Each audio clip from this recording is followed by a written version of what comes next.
Good evening and welcome to a new edition of To The Point. This evening with a distinguished lady, we'll be discussing the situation in Libya that is bracing itself for elections scheduled for December the 24th.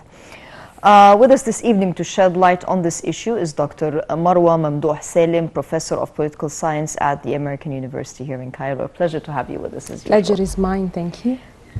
Elections are scheduled for December 24th.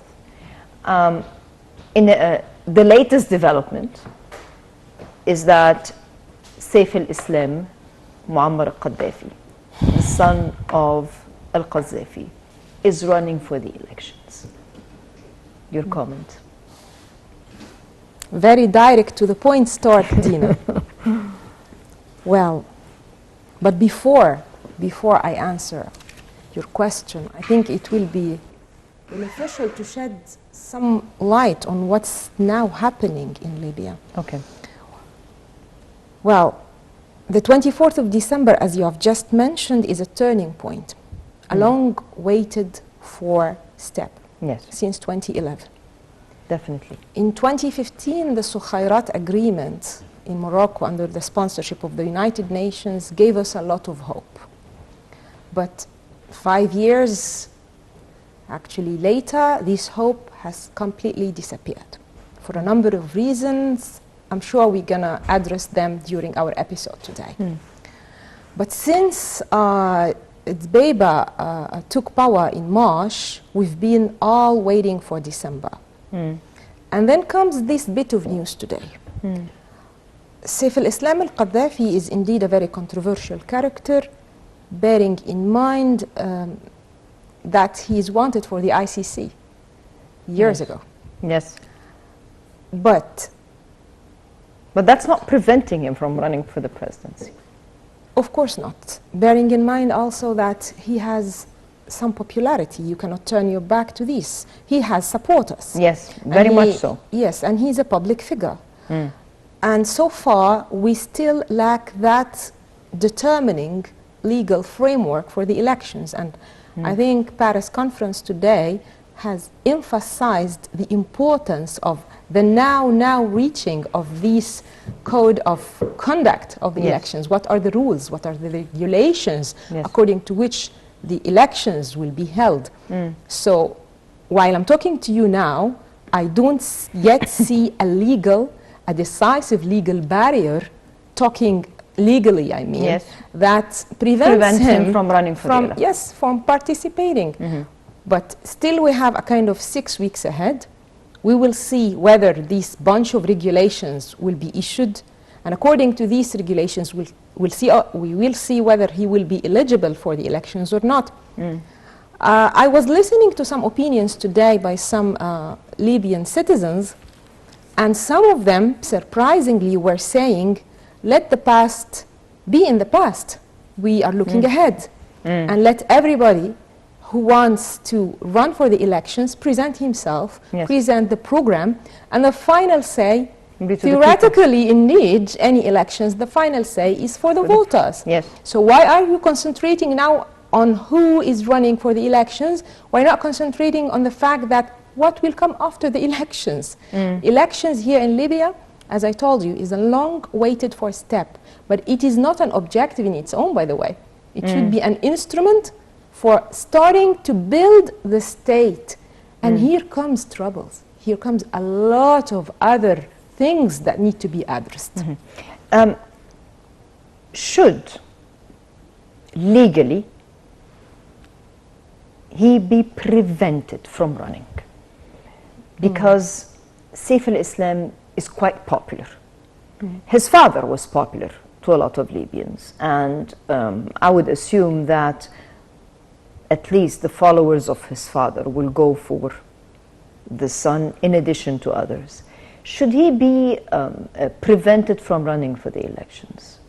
Are you asking about my own personal opinion? Yes. How will this reflect on the political atmosphere in Libya? Let me answer you in a different way. Let me ask you a question. Do I, as Marwa, or any non-Libyan person here, has the right to say what should happen or what shouldn't be happening in Libya? This is the problem of Libya, Dina. And today's conference has been talking about the importance of the withdrawal of any non-Libyan actor who's acting on the ground there, specifically aggressively. The problem of Libya is that for a whole decade, throughout 10 years after the fall of Colonel Gaddafi, everybody was playing there. Everybody's meddling. Everybody was saying... this is the first point in the final communique that came out, exactly, which is foreign interference. I was going to ask you, will Libyans be able to prevent the foreign hands that want to meddle and get the foreign feet that are still on ground out so that the Libyan rank and file unite? It is not easy, I have to tell you, because if you go back into the harbingers of the problem, you will see that it was not happening only when Gaddafi was ousted. If you give me just a while, I can tell you that we have like a kind of a triangle of three elements that stand behind the Libyan crisis, starting from the historical legacy, passing by the tribal structure, going also through what we call regional politics. We have three main regions in the country, in the east, in the west, Fezzan in the center. The problem of 4 decades under Colonel Gaddafi without really building the state according, an institutional state according to the Hobbesian model of state, the conventional wisdom of state did not exist. So put into consideration also above all these, the external and foreign intervention. So how can all these things be dealt at once? Indeed, Libya needs the support of the international community, needs the support of the Arab neighbors, needs the support of the African Union. Nobody can ever claim that the Libyans are really in a position to solve this sophisticated dilemma alone. But there is a great difference between extending a hand and intervening in the decision-making process. The decision. And here comes the point of Saif al-Islam al-Qaddafi. If the Libyans decided to choose somebody, every person, every single power, be it regional, be it global, has to respect this. Will this be done taking into account that he is Muammar Gaddafi's son? It is indeed at least a psychological barrier, at least for me as Marwa. At least for me, but I am not the one who's going to vote. And again, let's not push our luck. Will international powers respect the Libyan people's choice? Should he be the next Libyan president? And I'm saying this because we have examples of elections that took place in this part of the world, even in Egypt. Yes. Where some countries were not respecting initially the will and power of the Egyptian people. I want to tell you something. I totally agree with you. I cannot agree more. Elections is a tricky tactic because democracy is not a procedural thing. It's not about just holding elections, people go there and that's it. We had elections in many places without mentioning names, and they are still boiling hotspots with endless bloodsheds every day. So indeed, I know exactly where you come from, but it is really about we can do nothing except to wait and see and take it step by step. The first step now, according to the statement of Paris Conference, please give us the legal framework according to which these elections will be held if we want the elections to be held on the 24th of December, because not all the parties, by the way, want these elections to be held. And plus, or in addition to the legal framework, a very important precondition to the elections is the withdrawal of all mercenaries. Yes. And if you have one country, which is Turkey, that has 17,000 members there on the ground, Turkey alone.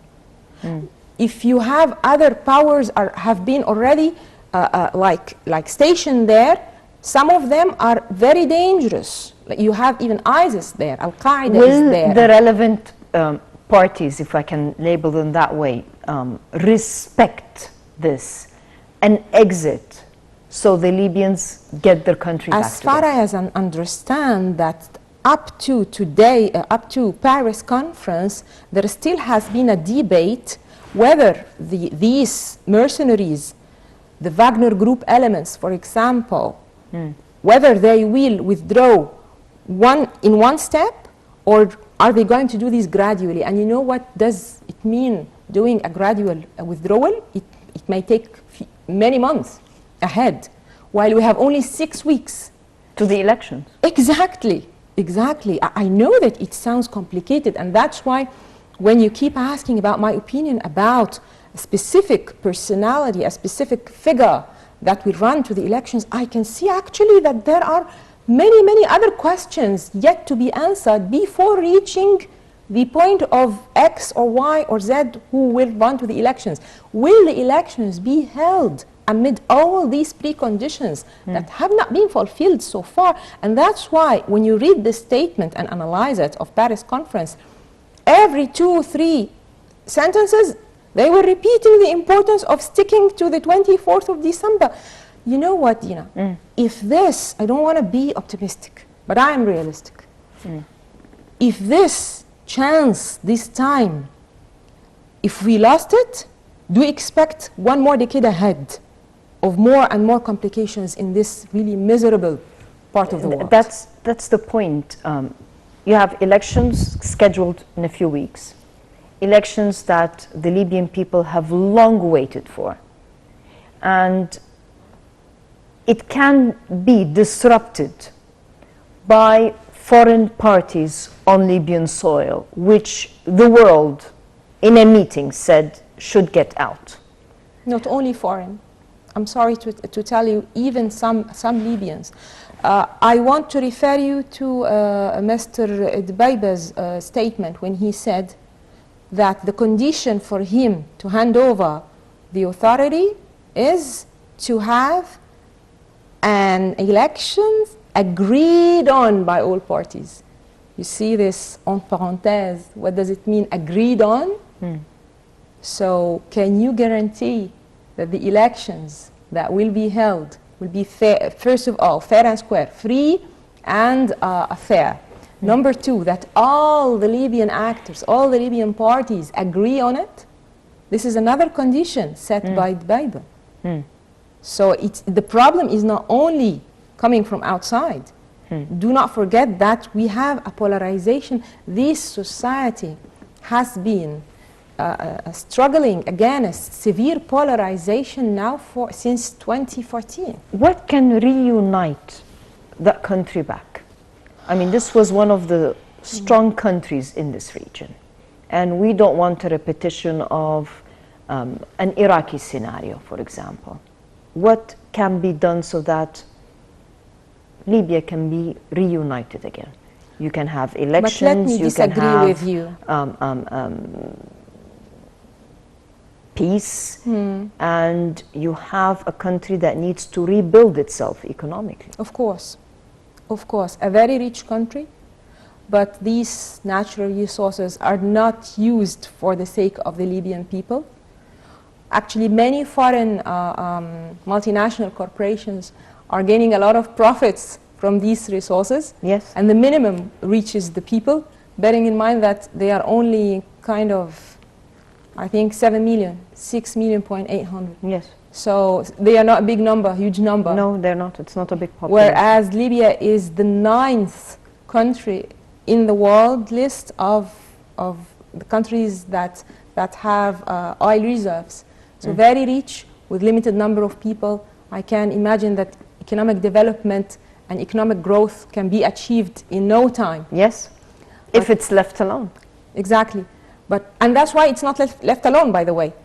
bearing in mind also the geostrategic position, geographic location of Libya. That's another story, and that's another attractive element for that scramble of regional and global powers. But your question was, how can we reach this? Apparently, the solution is just to let the Libyan people, the ordinary people. Who is responsible for letting the people? Well, all the disputing Libyan parties are responsible to let to listen to the voices of the Libyan people. And I know a lot of friends, Libyan friends, all what they need is to live in security.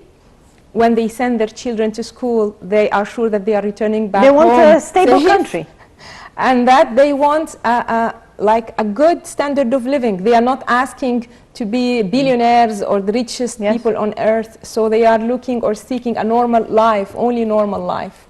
So first of all, those disputing parties, be them Libyans or non-Libyans, the regional powers and global powers that found a chance in this political gap and power gap that happened after the downfall of Gaddafi. And I want to disagree with you on something. You said that Libya was a strong state. Apparently it was. But let me refer you to the definition of a strong state.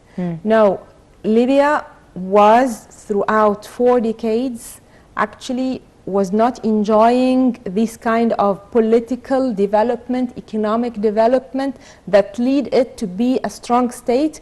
And the evidence here is that as soon as the strong man, Libya had a strong man, but it wasn't a strong state. As soon as this strong man left power or was ousted, then a power vacuum took place, and we had this infiltration of many actors. Some of them even were extremists and terrorist actors. So where is the state? If it was a strong state... It's a rich state. Maybe in the hands of a few, but it was a rich state.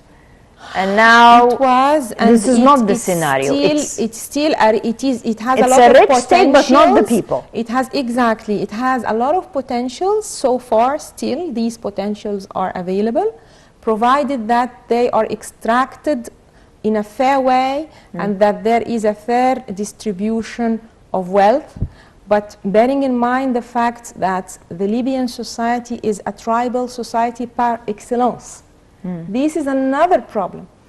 And that during 4 decades and even before the 1969 coup that brought Colonel Gaddafi to power, even since 1951, under King Idris al-Snoussi, actually there has been a kind of promoting this tribal nature in the society. Instead of trying to bring the tribes together, this card has been played perfectly since 1951 until the ousting of Colonel Gaddafi in 2011. In order to gain more power, instead of bringing the Libyan people together. You have also the legacy of competition between Barca in the east and Tripoli in the west. So as if, and that's why we call regional policies. So you have this problem is the Libyan state did not evolve naturally. And by the way, it's not the only case. I remember we talked before in a previous episode about this artificial virtual border that have been imposed by colonial powers. So Libya as a state and the Libyan identity itself, national identity itself, need to be brought together in one pot. And up till now, I can clearly and honestly say that not one single leader since the independence in 1951 invested sufficiently, if invested at all, in building this national consensus and national identity. So it is now as if you have a complicated problem. So your question is, how the reform will take place. How will it take be place? from up to down? And from Yes. up to down, it means that the government, the leader, the political leader, Puts a system for reform. exactly. Or will it come from down to up, the grassroots, the ordinary people? But the ordinary people, they poured into the streets in 2011, in 17th of February, and they did their role at that time. And all in a sudden, they were trapped from everywhere, and Yes. the cake has been divided between dozens of parties. I believe that it has to be like twofold process. The government can start, political leaders can start, and also the grassroots. What about the foreign entities present on the ground? Should they be there by December 24th? No. Will they exit? No way, no other solution except the full and immediate exit or withdrawal of mercenaries and foreign fighters. No way. You can't have somebody actually carrying his weapon and threatening you at the time you are voting, at the time you are building your country, at the time you are choosing institutions. Who will Can't get them be. out? International community. And this is one of the Paris This is one of the preconditions. But This is one of the conditions. Still, I think that there will be a follow-up meetings, global meetings, international meetings, to put a distinct and precise roadmap with precise sanctions over the parties that will not comply by these or abide by these decisions of the withdrawal of foreign. Bluntly label some of those parties as one of the catastrophes. The number of terrorist organizations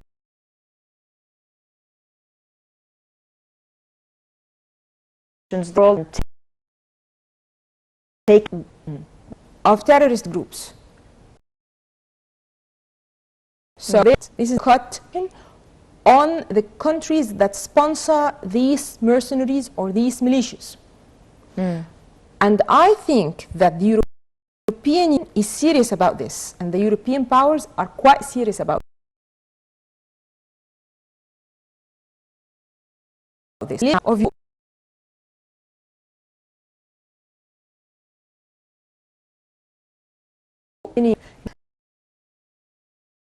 And if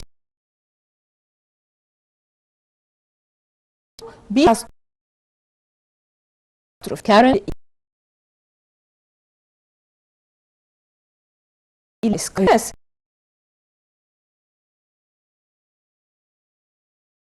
Libya, and already Libya is a portal of illegal immigration, but what if this last chance of elections and this last chance of peaceful settlement did not work? Then as if you open the doors of hell right in the south of the EU borders. Number two, fundamentalism and terrorism. We have ISIS. Libya is in a location that leads to the Sahel. So actually it can very easily export and import more and more terrorist elements. Again, the EU cannot bear this. So these two problems of illegal immigration and of terrorism makes me really feel absolutely confident that at least Europe is very serious towards grabbing this chance. There was a lot of talk in the communique about disarming, demobilizing, and reintegrating, even in some instances, all members of the armed groups that are still on the ground. Can you disarm a terrorist? If you are controlling something, some of those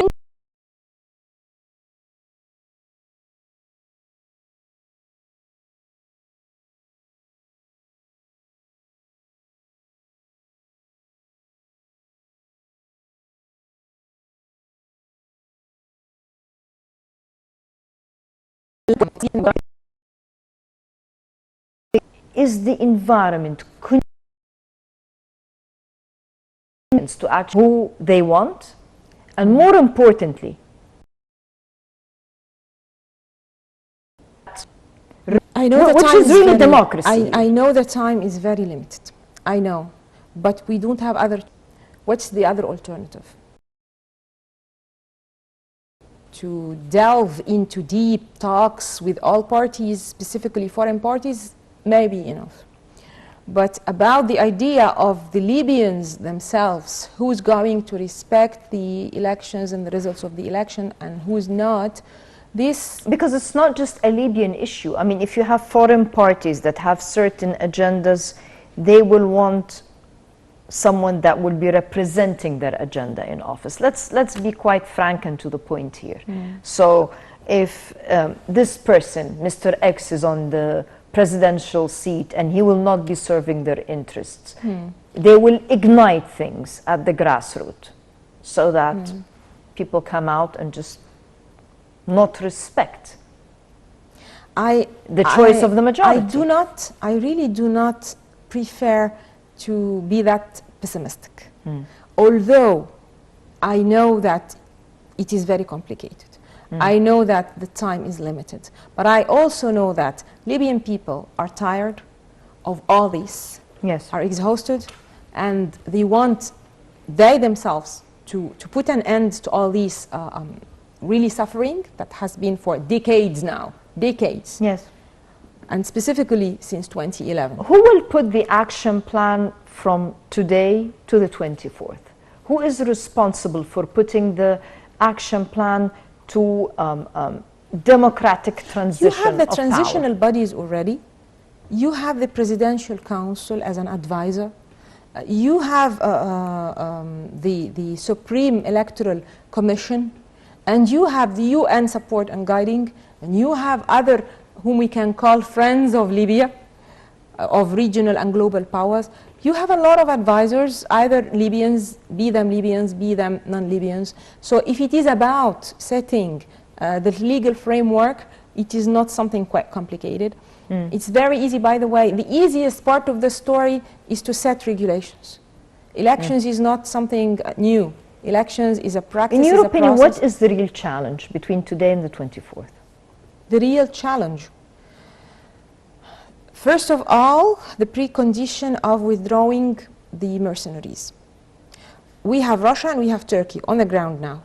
I can see that, well, Wagner Group is not an official group. We can't say this. Wagner Group are mercenaries.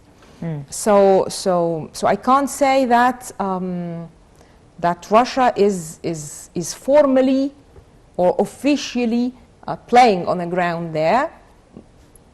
Wagner Group also is now called to go to other places in the Sahel, by the way. So they themselves, they may be thinking of finding business somewhere else. And by the way, there has been, of course, this is very slight number, 300 mercenary already withdrew. 300 compared to thousands, I know that this is nothing. This is not what we're looking for. It's like peanuts. But it is a significance, it's a sign that at least the withdrawal process started. But this is about Russia. And Russia has announced in Paris conference that it can not only work on the withdrawal of the Russian mercenaries, but Russia is also ready to help Turkey. I mean, logistically and tactically to help them to withdraw their mercenaries as well. What's the Turkish position on that? The Turkish position so far actually is not definite. They are talking about gradual kind of withdrawal. If we always refer to these 6 weeks left, gradual withdrawal, of course, why is not gradual? Suitable. When you're on a land that's not yours? Because let's think of why from the beginning Turkey get itself involved in this area. There are a lot of political and economic gains. Yes, and a lot of ambitions.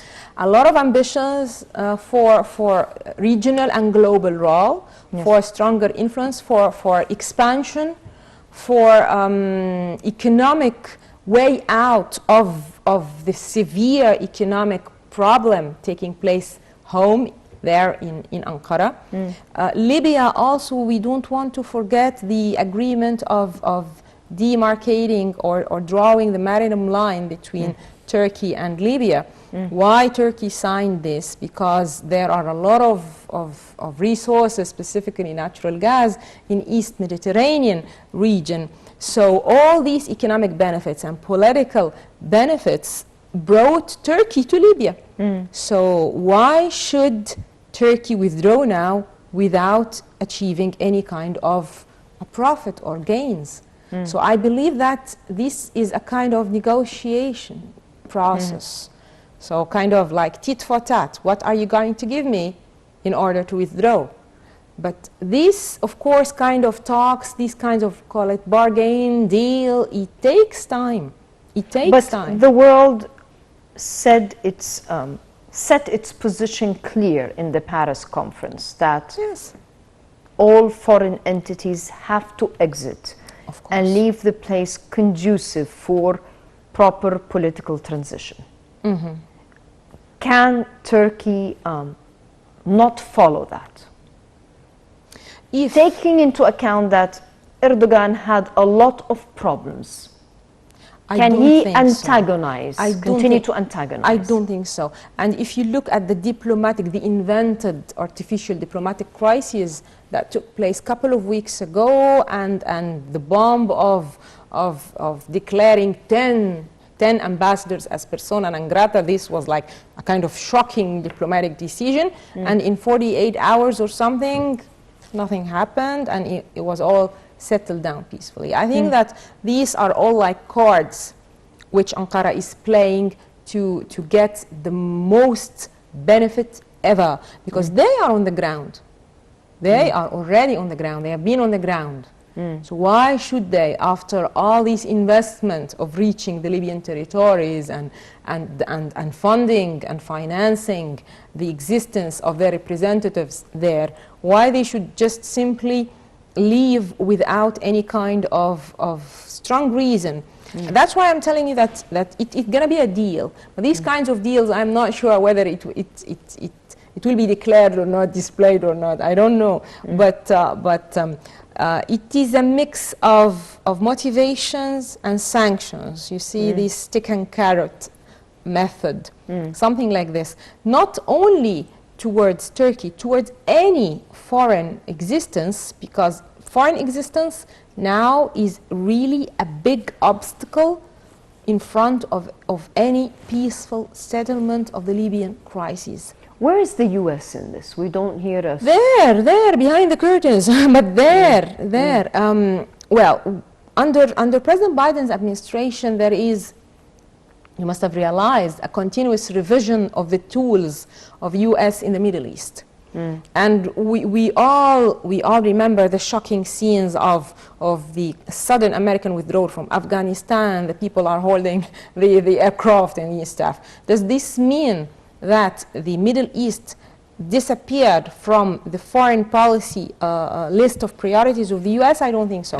Even some analysts and laymen, they claim that because now U.S. is 100% oil producing state, they are no longer in need for the petrol and oil of the Middle East. But the Middle East is not only oil.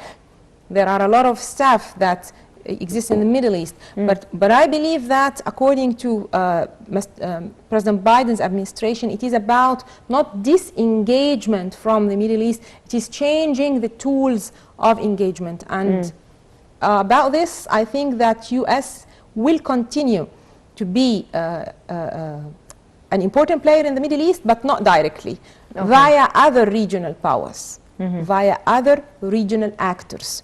That's why I started addressing this point by telling you behind the curtain. But I can never imagine that U.S. will completely turn its back to the Middle East, leaving it to other rivals. On the top of them comes Russia and China as global powers. So the U.S. is there.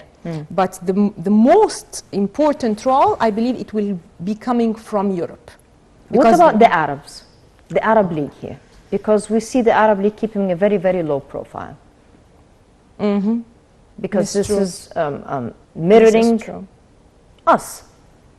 This is true. And the African Union as well. I was going to get to the African Union as well, since Libya is not only part of the Arab region, but also the African region. Let And alone the fact that... let's first talk about the Arab position for a very simple reason, because any destabilization in a neighboring country not only affects that country, but the security, stability and security of the region. Of course, of course. So you have different boiling points, and Libya is one of those boiling points that we aspire to resolve and to settle. Where is the voice of the Arab? One has to admire that any regional political system is a very honest and crystal clear demonstration of the role and the influence of the member states of the organization in global politics. I cannot claim that the Arab League can play now in the Libyan crisis that influential role if I'm going to compare it to the EU, for example.